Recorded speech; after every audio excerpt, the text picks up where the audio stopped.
Ladies and gentlemen, fasten your seatbelts, because White Snow and Little Fat are comforting Little Wen, telling her that Grandma is just on a mysterious vacation. Brother San realizes he really put his foot in his mouth. He tells Little Wen Grandma's now a star, showing a mini-movie in heaven, watching over her. Little Wen sees the urn and asks curiously, "Does this little girl become fireworks too?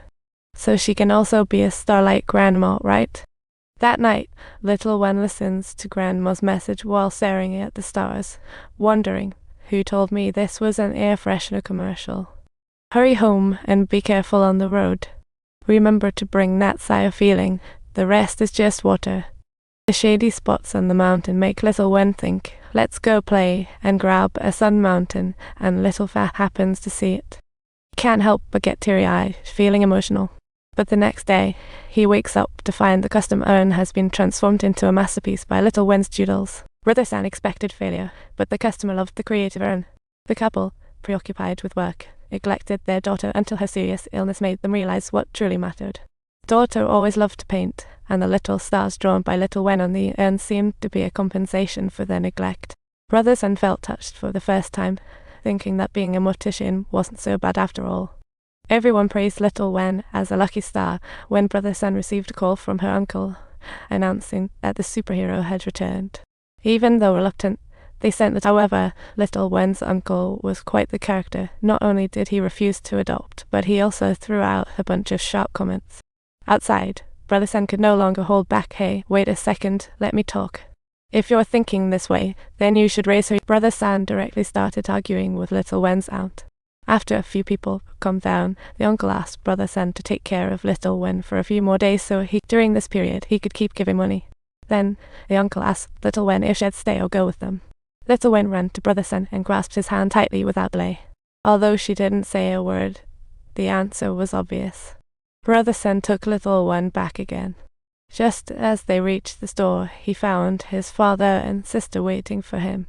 Before Brother San could say anything, his father started pointing with his cane, having heard about Little Wen's mischief, thinking it tarnished the store's reputation. As he spoke, he raised his cane to hit Brother San, but Little Wen blocked him. Brother San was overwhelmed as someone stood up for him. Seeing Little Wen, the old man relented, giving Brother San an ultimatum: pay 300,000 in a month or leave. At night, Brother San tossed and turned in bed, not knowing how to gather such a lump sum. The next morning, Little Wen solved the problem for him. She took Brother San to find Grandma's dance partner, an elderly person who always dreamed of a super grand funeral. Brother San rolled his. He deemed the man unreliable. No one holds a funeral alive. Yet the elder was serious, offering an irresistible sum. The absurd funeral was soon set, packed with actors in ancient costumes. Little Fat yelled, "The Emperor's dead," cry. Everyone burst into dramatic wails when the old man's family arrived, started a ruckus, and ended up at the police station.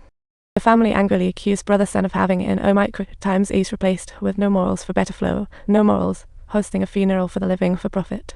The old man confirmed it was his wish, ending the dispute.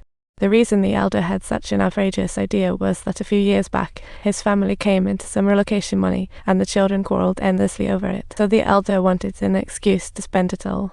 Just a few days ago, Little Wen found him, seeking to help her access her grandma's mistake. But what Little Wen didn't know was that Grandma didn't leave much money. She was aware that Little Wen would soon be living with Brother San. So she hoped to help Brother San out while desiring that he treat Little Wen better. Brother San looked at Little Wen in the back and felt a wave of. Little Wen lay in bed crying softly, thinking it was all her fault, but Brother San reassured her, "It's not you, it's my lack of ability." At this moment, Little Wen pulled out the watch she broke earlier, asking Brother San if he could fix it. He understood the watch's significance to her and agreed with. However, Little Wen's watch was too badly damaged, and Brother San couldn't fix it even after visiting many repair shops.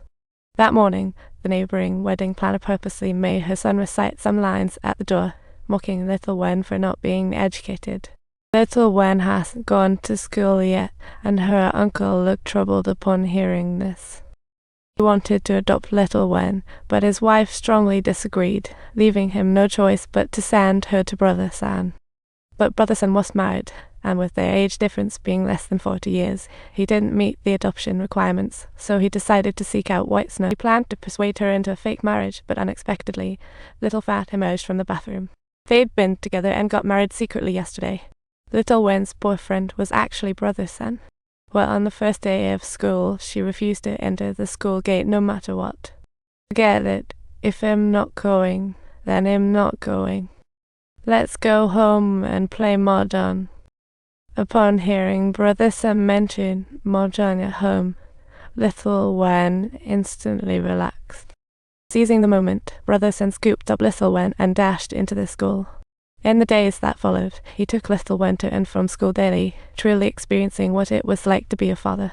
One day, Brother San's ex visited the shop and felt stressed seeing him, as her husband's situation was tough and he bore all accident liability.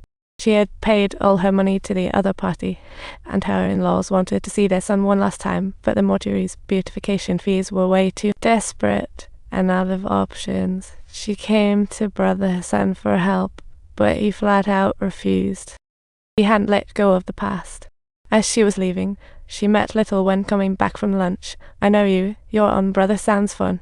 Hearing Little Wen's words, the ex-girlfriend approached Brother San again, realizing that she and her husband had wronged him. She said, "I'm here to give you some change." Looking at his former lover's painful expression, Brother San ultimately softened, but he knew he couldn't handle it alone. He needed the old man's help, so he brought a bottle of Matai and explained the situation. Without a word, the old man nodded. Subtitle: he brought Brother San and Little Fat to the funeral parlor.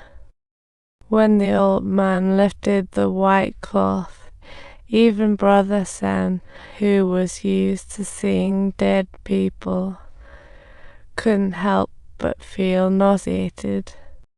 After more than 10 hours' effort, Brother San pieced the body together. Seeing the family bid farewell, he grasped the profession's true significance. However, just then, the old man fainted. The long hours of concentration took a toll on him. If you enjoy stories like this, don't forget to subscribe to our channel.